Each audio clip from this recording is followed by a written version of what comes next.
degmada Haroreys oo aan ka dheerayn magaalada Jigjiga una dhaxaysa Jigjiga iyo Wajaale shaqaqooyin yar baa ka dhacay xalay ilaa iyo maanta waxaan arkay warbaahinada dhinaca Soomaaliland ka howlgala oo si khaldan u bumbuurinayo leh ogaadeen baan ugu soo duulay ciidan iyo boolisaan ugu soo duulay kacay dad laban arkay haddaba shaqaqada iyo siday u dhacday mid iyo laban ka dul istaagaya dadka kacaylana iyagana mid baan u reebi doonaa xaqiiqadu waxa laga yaabaa inay kugu xaraaraato balse ayadoo kugu xaraar qasab inaad laqday noqonaysa marka way ka furso weynayna iyadana mid iyo labo aan ka tilmaamo shacabka sharafta badan ee degmada Haroreys degan ee dawladda deegaanka Soomaalida ka tirsanna mid baan u reebayaa kuwa wax soo abaabulina mid baan u reebi doonaa hadduu allayno waxaan dhinaca kale to rabaa mid iyo labo inaan iyadana ka dul istaago xaaladda guud ee deegaanka uu ku jiro dhinaca amniga dhinaca horumarka dhinaca waxbarashada si guud baan iyadana u taaban doonaa soo dhawaada boqolka like saara aragtidiina nugula wadaaga qaybta commentiga aynu ku bilownee xukuumadda dawladda deegaanka Soomaalida ee uu hogaamiyo madaxweyne Mustafa Maxamed Cumar ayaa qaaday tilaabo wax looga bedelayo taaladii halgamaasiyad Maxamed Cabdilla Xasan ee ku taalay bartamaha magaalada Jigjiga xukuumaddu qorshayaal waxay u degtay la doonayo in taalada lagu casriyeeyo lagu qurxiyo meel kaga haboon meesha hadda ay ku taala la geeyo meel ay bulshadu meel badan ka daawan karto u dalxiisi karta la geeyo waxaa loo huray waqti iyo malaayiin lacag ah oo dad badani aysan filaynin in taalo lagu bixin karo lacag intaa dhan balse dhinaca kale markii laga fiiriyo oo dadka wax bartay ama meelo badan soo maray ay waxa weeye ay daraaseeyaan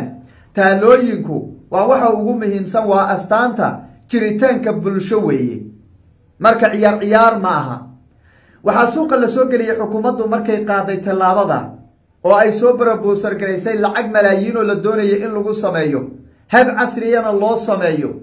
waxaa la soo geliyay suuqa xukuumaddu waxay burburinaysaa oo tirtiraysaa astaantii Soomaaliyeed taaladii Sayid Maxamed Cabdilla Xasan halgamaa Allah u naxariiste xukuumaddu waxay tirtiraysaa raadkii Soomaaliyeed sooyaalkii Soomaaliyeed taariikhdii Soomaaliyeed bay tirtiraysaa baa suuqa la soo geliyay dad doonaya iyagu wax walba oo bulshada ku kicin lahaayeen amni darro ku abuuri lahaayeen nafi siyaasadeed ka raadinaya nolol halka ka dayaya ayaa suuqa soo geliyay xukuumaddu haddaba waxa la sheegayo waxba kama jiree xukuumaddu waxay diyaarisay lacag 200 milyan ka badan baa loo diyaariyay oo maxaa loogu talagalay waxaa loogu talagalay in hab casriya loo sameeyo taalada in laga sameeyo meel qurux badan la iskugu keeno halyeeyadii Soomaaliyeed sayidkana iimaan looga dhigo sayidka iimaan baa looga dhigayaa kuwan kalena waa laga dambaysiinayaa halgamaayadii kale ee tirada badnaa ee shacabka Soomaaliyeed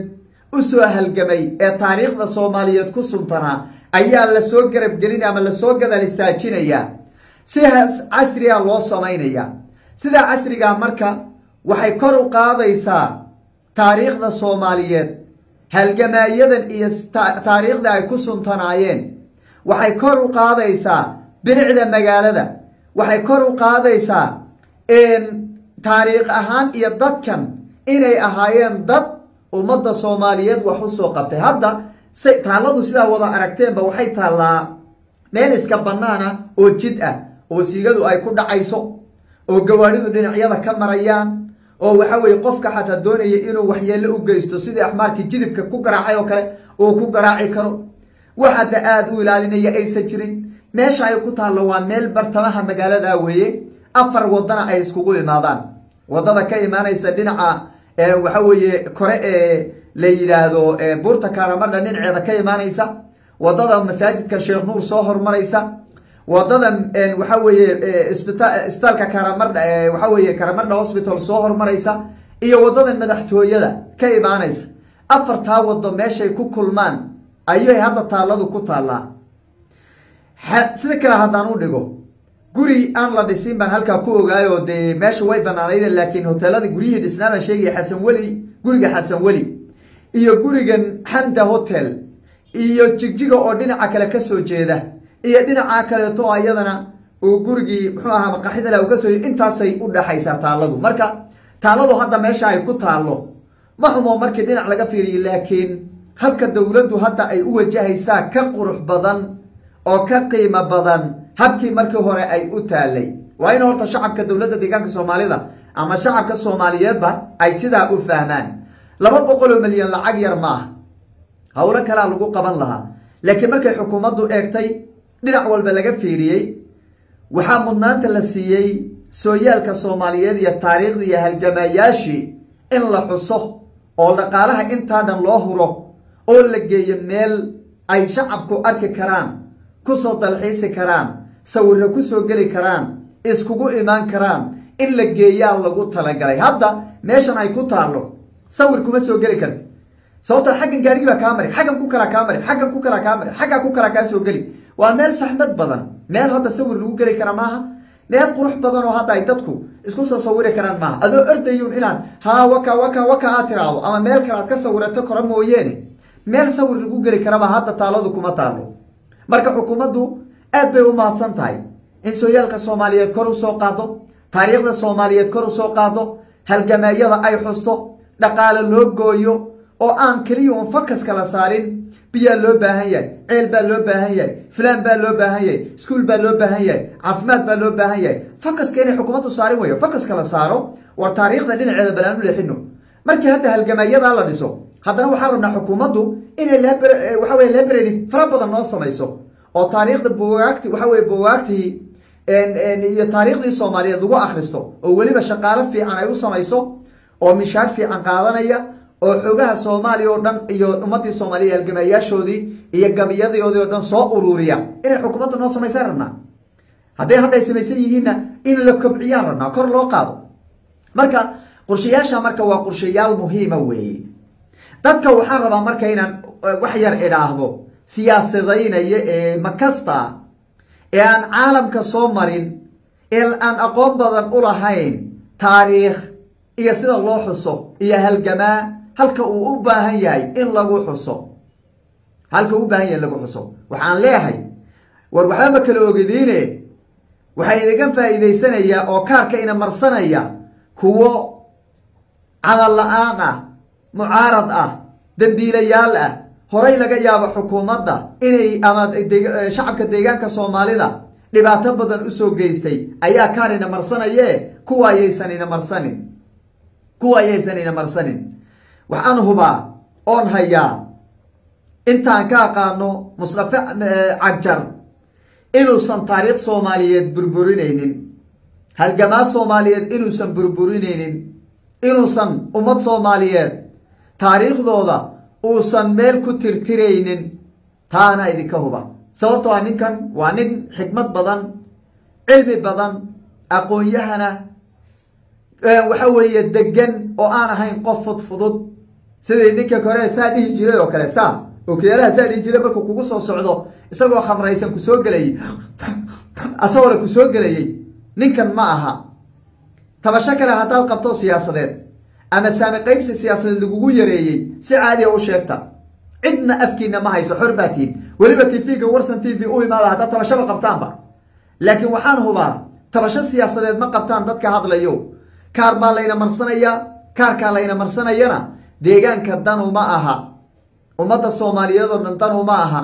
adiga hadlaya kaarka lagu marsanayana dan kuma ah danteena shacabka deegaanka Soomaaliyeed waxay ku jirtaa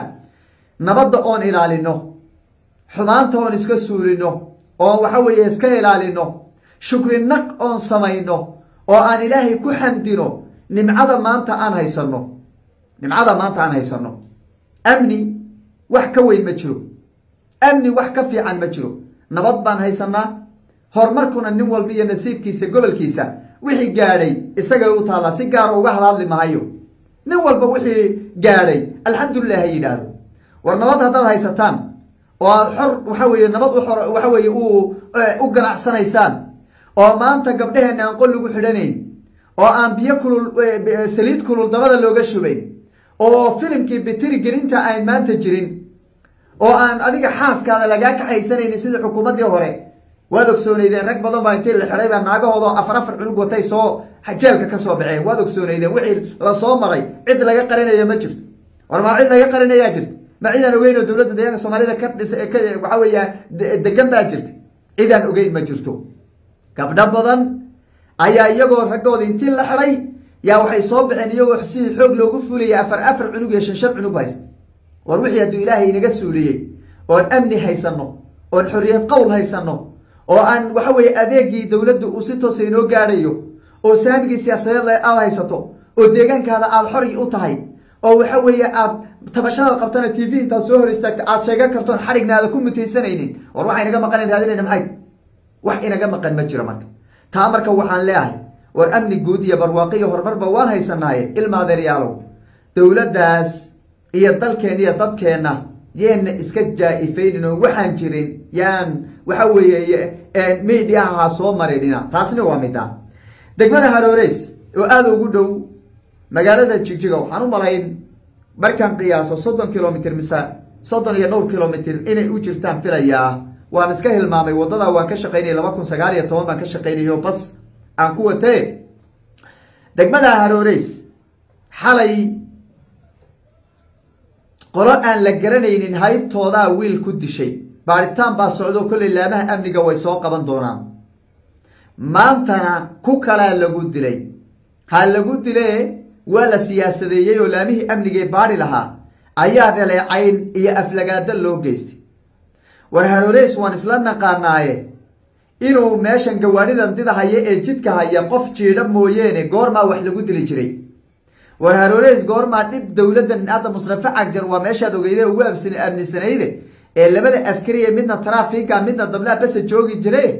goorma yahayd meel dad lagu laayo markii la leeyahay kacay leeyahay kacay meeshan ma taalo meeshan dawlad baa joogta iyada baaritaan sameynaysa mid labaad maleeshiyaadka jooga hadda ragga jooga maleeshiyaadka markii laga reebo ciidamada new booliska dhinaca kale ka saaran yihiin oo xogaabay u jiraan meesha kale gawaarida lagu baaro dadka lagu soo dajiyo yay joogan laakiin Haroreys maleeshiyada joogto waa kuwii deegaanka u dhashay ragga jooga waa kuwii halka u dhashay weey hadii waxa dhaxdiina iska disheen ma aha inaad dad gaar ah farta ku fiiqdaan oo aad dhahdaan waa la soo duuleeyay hebel baa soo duuleeyo in la yiraahdo ma aha meesha cid ku duuli kartaa ma jiro dawlad baa jirta dawladdaas amniga iyo ilaalintiisa loo daba fadhiyaa cid iyadu si gaar ah isku ilaalin kartana ma jiro ciidan baa jooga haday wax dhacaan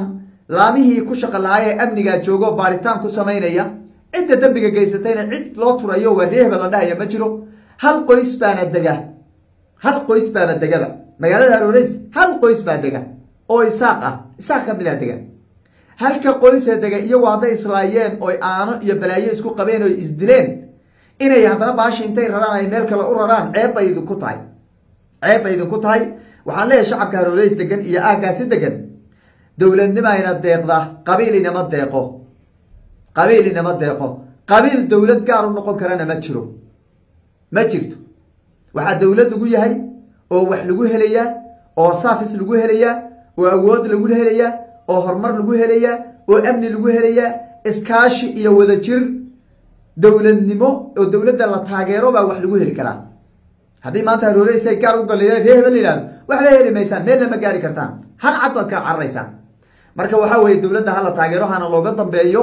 xaaladda iyo shaqooyinka iyo wixii dhaca laamaha ku shaqada laha looga dambeeyo taasina taasaan kale hay kuwan dhinacan Soomaaliland ee warbaahintii bumbuuninaya ee la kacay Soomaaliya wax la iskaga qaadi waayay faa'iido lagama dheefin isaaq markii la yiraahdo walaaladay reer Sheekh isaaq markii la yiraahdo say kacay xuduudda garawaan tagaynaaye 34 sano u lahaayeen wixii ka raacay waa looga marka kacay wiil baa ku dhiman wiil baa ku dhaawacmay oo maxaabiis baa lagu kala qabsan mooyeene kacay waxba la iskaga qaadi Soomaaliya oo dawladda ka jirin baa waxba lagu kala qaadi waayay marka waxaan leeyahay shacabka dawladda deegaanka Soomaalida iyo dhinaca dawladda deegaanka Soomaalida kacay waxba kama goyso waxay ka goynaysaa male Soomaaliya wax ka goyn weyday oo isku dhaxbatay waxa way isku dhaxyaaca dhinacan dowladda deegaanka Soomaalidana way ka sii darantay waxba kama goynayso marka ninka ka cayle buug baad ku qorantay waxna kama helaysid marka waxaan leeyahay shacabka dowladda deegaanka Soomaalida nabadda jecel muddada badan ku soo nabad caalam aanayay la ogsoon yahay inay yihiin shacab Soomaaliyeed kuwa ugu nabadda jecel ugu dowladda jecel nabadda adkeeya oo wada jirka adkeeya oo midnimada adkeeya oo iska ilaaliya cadowga idinku soo dhaxdhoomanaya cadow baa jiray idinku soo dhaxdhoomanaya dawacalay waad ogsoonayeen waa dhaweyd wixii ka dhacay in maleeshiyada argagixisaan lagu abaabulay ilaahay baa inaga qabtay oo inaga soo afjaray iyo ciidankeena maanta amnigaas bay haystaan waa amni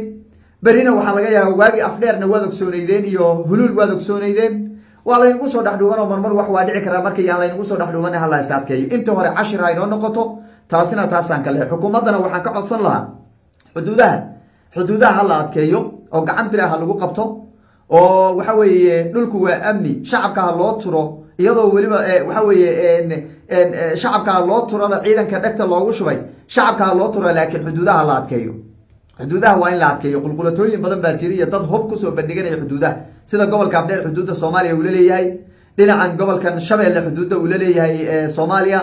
gobolka Qorraxay xuduudda uu leeyahay Soomaaliya